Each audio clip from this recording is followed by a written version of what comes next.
Peace, peace. Hey, y'all, hey. Back again with another episode of Philly Unsung with Pop. I am Maya Kiana, and this, of course, is Pop. How are you feeling today, Dave? I can't complain. All praises due to Almighty God. Y'all know what it is. It's all dap sugar.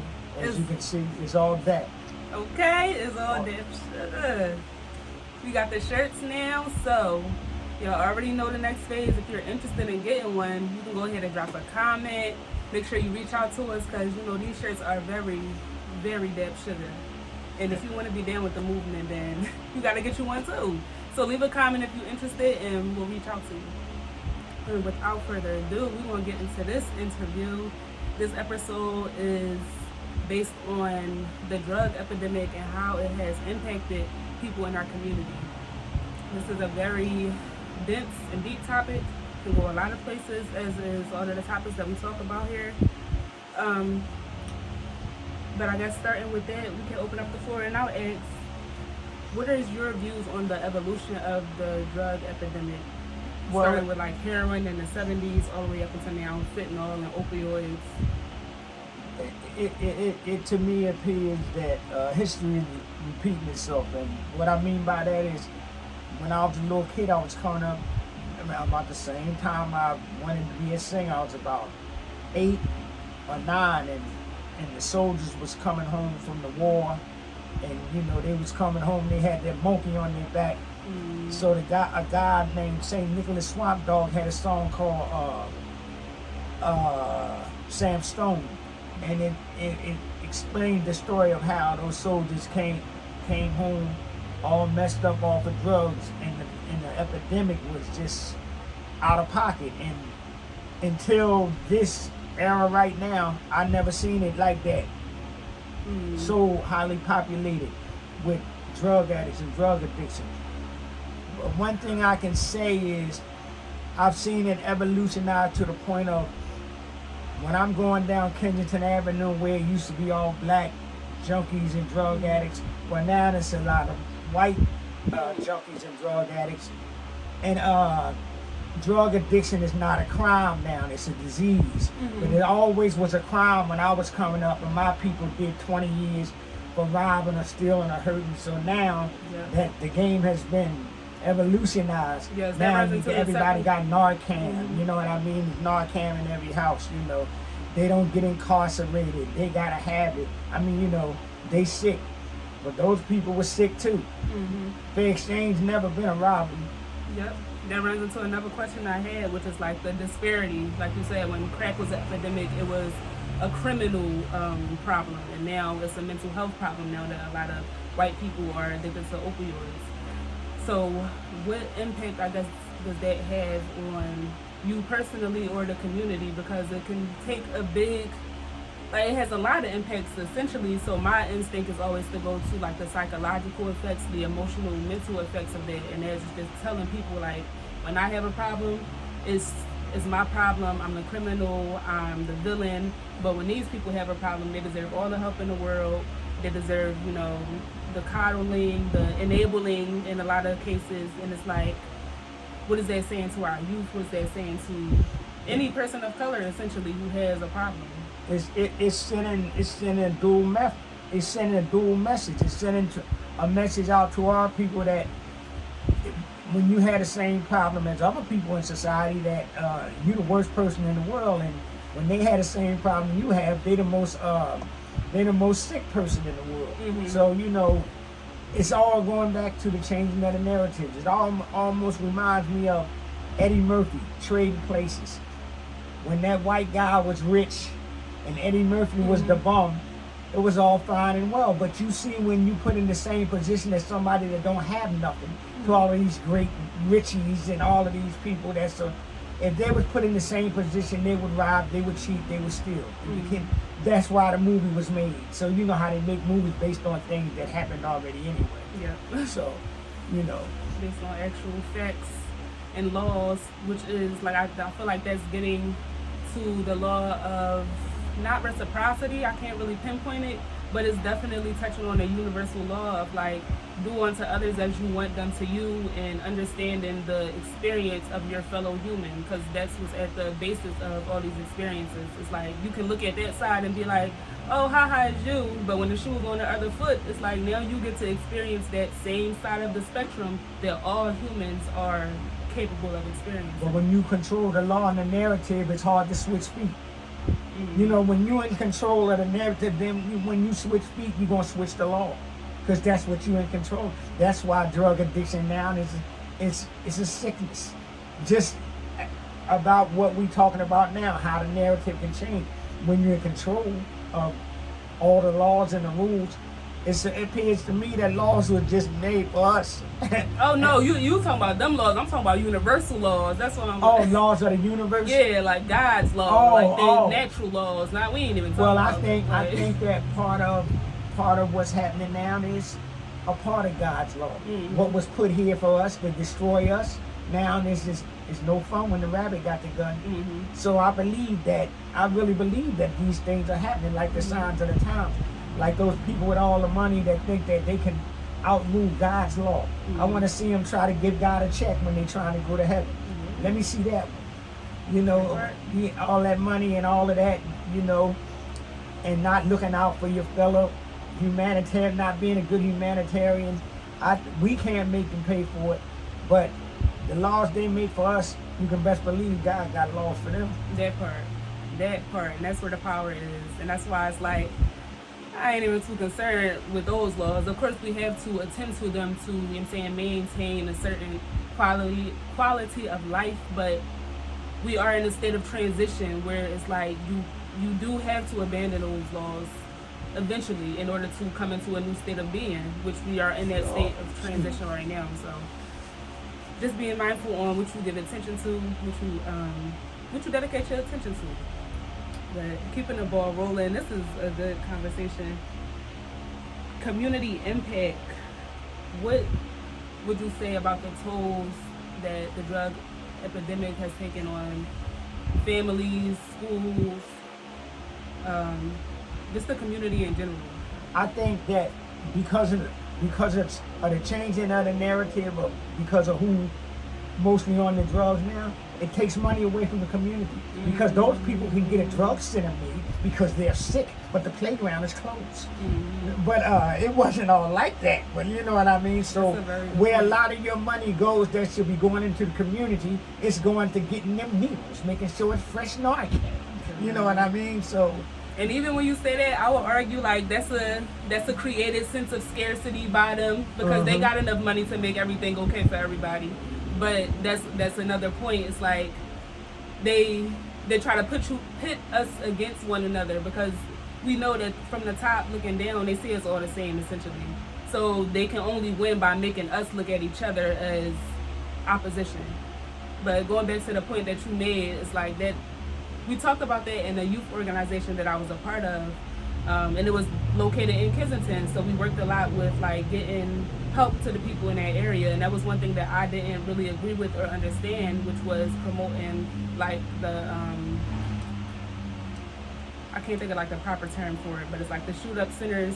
Advocating, like being a big advocate for. No, yeah, we was doing advocacy work, but I'm like the specific term. No, I'm talking about, but the government. It being an advocate of promoting those kind of things because those people now are in bondage like our people were. So and it's like you always have that thought of it seems like the government doesn't really have a problem trying to help us kill ourselves. So when you think about it in that term, it's like it's not really hard to understand. So when somebody is pushing like, oh, we need to give these people a safe space to kill themselves, like this is an action that shouldn't be created. I don't know, we shouldn't be embracing this type of behavior is my personal perspective. So I didn't really understand it, and it's like we see what has happened. Has it helped? Has it decreased the problem? Because it doesn't sound like it has. I totally agree. I can't understand living in a country where a man can get Narcan and heroin before he could get a place to stay. Like you will allocate, you give them that, but they homeless. Right. So I'm not understanding the Exactly. same thing I'm saying about the misusage of these funds. You know what I mean? If you really care about somebody, give them something for their mental health. Give them somewhere to live, Of something course. to eat. Like, So that goes to what you're saying. They'll help you kill yourself when they want you dead anyway. Don't you think it's easy that you do it yourself? yep, So yep. that's a big factor. You know, like I'm saying, if you it's like an earlier discussion we had. If you take Bill Gates or you take Elon Musk and you put them in the ghetto and they starving and they won't have on that suit and tie and that money then. And see won't they steal to eat? See won't they rob to eat? So cut it out. Hunger and starvation don't have no, poverty has no color. You know what I mean? And one color gonna act the same way if you know, in poverty. Yes, natural human law. But then if that ever happened, then stealing won't be against the law no more. It'll be, oh, they're pilfering because they were hungry. Yes. Well, we be as thieves. You know what? This is really redundant, you know. And there's always going to be that dance, as long as, like you say, they can move the goalposts and constantly change it, because we are ignoring the central fact of oneness. Yeah. It's like you got to identify their connecting factor, because otherwise you're going to be able to keep on pointing the finger until you realize, like, look in the mirror, point at yourself. Like, it has to start there. Well, most people that always point the finger, they started off in the morning anyway, not liking what they saw in themselves. You know what I mean? Yep. So that's where that started at, you know. That started with before they left the very front door. When they looked in that mirror and saw what kind of individual they was, then they gonna come out and try to take it out on the world. You know what I mean? But you know, when you get into the mode of like a Dap Sugar, you know what I mean? You don't have that kind of it ain't no room in the Dap Sugar world for animosity, you know, because Yes. that put ruffles in the chips when you just want it regular. You know what I mean? Yes. Yes. Gotta maintain, control the narrative, maintain the flow, keep it peace. But I Keep wanna it oh excuse me. I wanna give you a story that, like I said about trading places. It was in the winter, like last winter. So I was getting on the L. So I gets on the L. Now, unbeknownst to myself, back in the 70s and 80s when I got on the train or the truck and the junkies was nodding, I knew half of them, you know, because there was the black for, hey, what's up, pop that. You know, they was that, but they ain't going, but they ain't going to do nothing to me. Now, get a load of this tail. Now I'm on there, I'm sharp, I'm dap, I got on my fur, I got on my ball saline, I'm clean. I'm taking a ride down the north side. I get on the L, it's like, tell no lie, like 11, 12 junkies, you know, they just all, and it seemed like I was the only black dude on there. So I said to myself, well, you know how they always could just fear us for nothing and kill us, you know what I mean? Like, I fear for my life and you ain't had to do nothing. I said, now, if I did something to any of them white junkies, which they would have been the ones that would have been the villains, because I had a pocket full of, so now I'm the prey. Right. So now the shoe on the other foot. So like the white ladies holding their pocketbook, while I'm holding my pocket, because now the shoe on the other foot. Yeah, I said, feel but like I'm in the lion's den now. oh, I was. I was, but I guess I had enough composure that not to be really tried, you know. You could, but I was saying, it wouldn't have worked out too sweet for me if they would try to do something to me and I killed one of them and said, I feared for my life, even though they were the junkies and the same kind of people that when they clutched their pocketbook of our people and locked them up or killed them and said they feared for their life, I wouldn't have got away with that. No way. The disparity is But that goes crazy. back to what I said. Just because we live in the ghettos don't mean we ain't scared.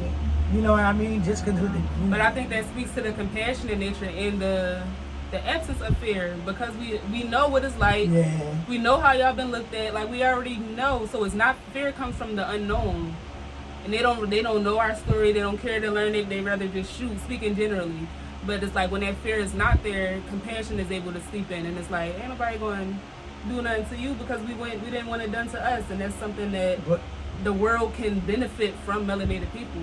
But what I feared more than the individual was the narrative. Like I said, if they did do I feared the outcome because I don't think they none could have took me or nothing like that. But when I would have had to poke a couple of them up or something, now that's the only part I feared, not their physical being or presence. I just feared that shift in the narrative that old black man can't be scared when it's 12 of let the most violent people in the world tell you that you violent. So we can bring it into methods of healing and recovery. Do you have any stories that you would like to share on, like resilience and? Well, like I stated earlier, I have a lot of good public relation stories of people that was on drugs and got themselves together. But I find that most of the people that really got themselves together, they didn't run from the situation. They just faced the situation and stopped. That's what I call getting yourself together, because they had those places like Williamsport and all of that, where they would send people that was addicted and all of that. But I don't think the drug was plentiful at those places in them communities. Right. Because every time one of them came back, they to the neighborhood, they rekindled their old flame and started getting. But the ones that really kicked it never left nowhere, but never used it again. Yeah, you're talking about escapism versus actually healing. Right, exactly. Because you can run from something, but you can't hide.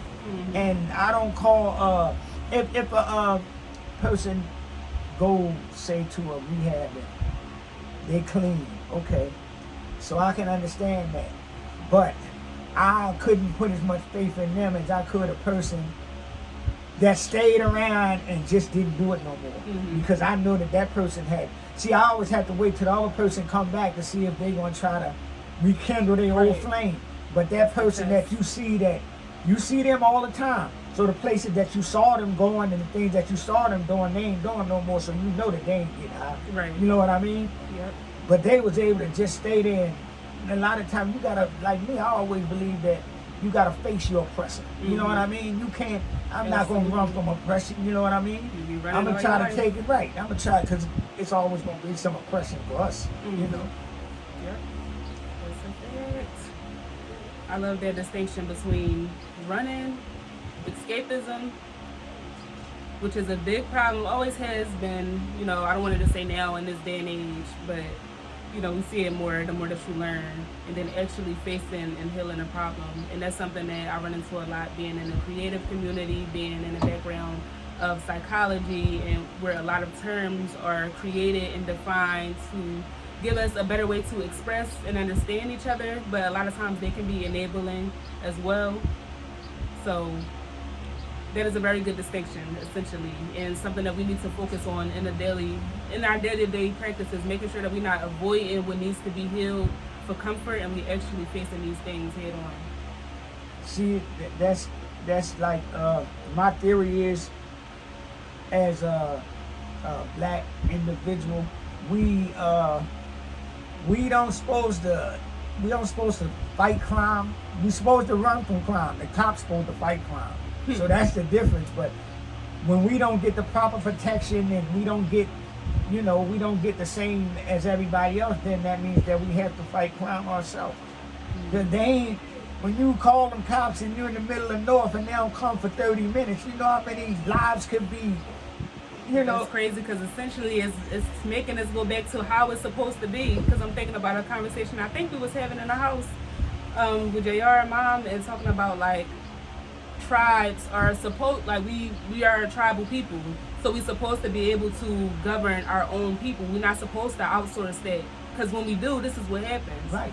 So it's like one of the things I did want to touch on is with the drug epidemic. That reminds me of how they say that reminds me of milking a cow. What I mean by that is just like I say about this cancer.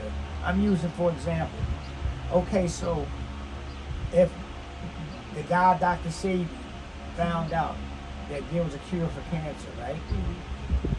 So he eventually ended up dead, but the cure for the cancer didn't die. But why it never come out? Why they still burning people up? So they're in one term telling you it boils down to we don't have enough money. Because it's already out there. If you get, you probably have to have a lot of money to get it. So what happens with us is they burn us up with chemotherapy until our little insurance policies run out. You know, most people got about 30, 40,000 on your little Medicare or Medicaid. Then when that run out, you on your own and die. But I know that rich people had cancer for 20 and 30 years and ain't getting no chemo, no nothing. Right. Because they had that money. Yep, or had it for a day and got rid of it. So when you live in a society that does things like that, how do you trust that society? You can't. You gotta tear it down. That's what I'm saying. How do you I hope trust y'all it? take these videos down because I'm just speaking freely, but like that's the truth. You can't. We realized like what Martin Luther King said. We've been integrated into a burning building, and we try to, you know, as much as you can. Like you don't want to throw the baby out with the bathwater, but sometimes you got stuff gotta get rough. Like you gotta negate the whole system because, like you said, that's not one that's going to be successful for us. At least, like there's no way. Yeah, because we'll never be at a point that we can control the narrative. Like I said, even if we wish for all the money in the world and then the narrative changed to horse chips or, you know, it really don't mean nothing.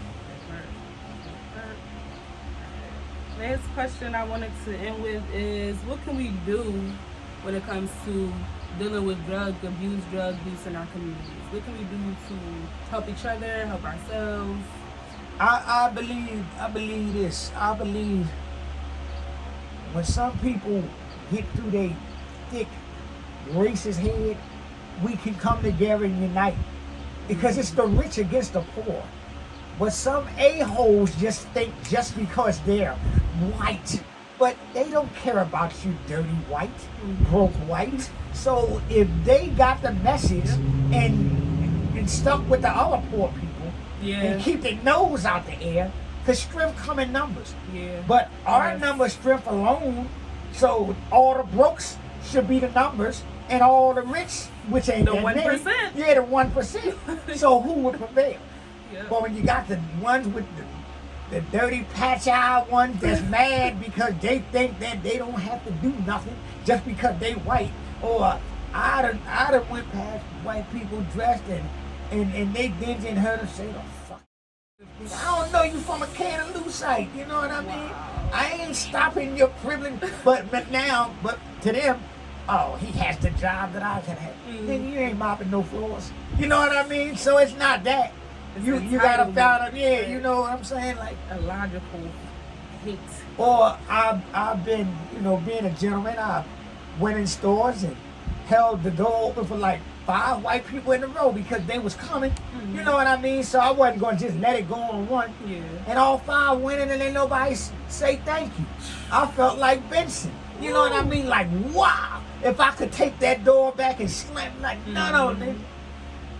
And I know they didn't think I was the help because I was sharp and, you know what I mean, had on the long top coat. I want to speak to, thank you for sharing that example because I know a lot of people have experienced that, especially melanated men, and a lot of anger and aggression that y'all have experienced when it comes to racism, essentially.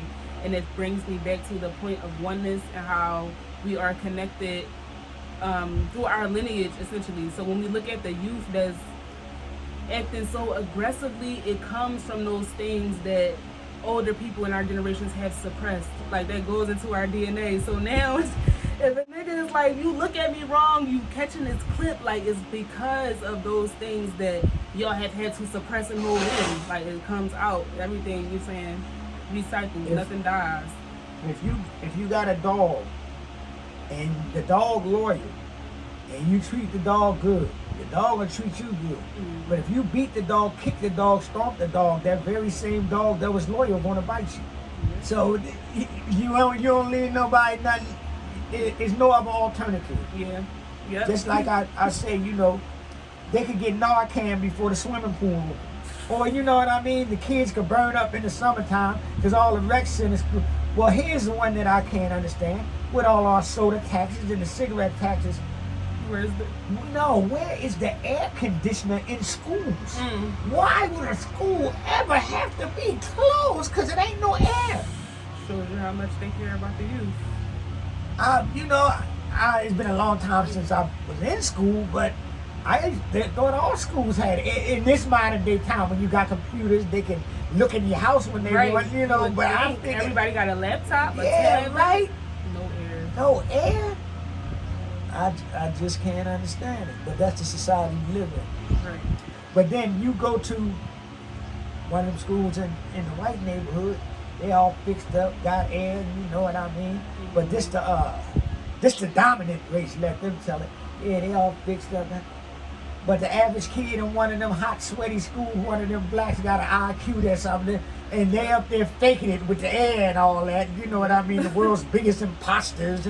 They got all the tools to do great and still come behind somebody that didn't even have half as what they had. Mm-hmm. So I think they really got a reason to be mad. I mean, No inferiority. Yeah, but don't let them tell it. Hey, they the superior.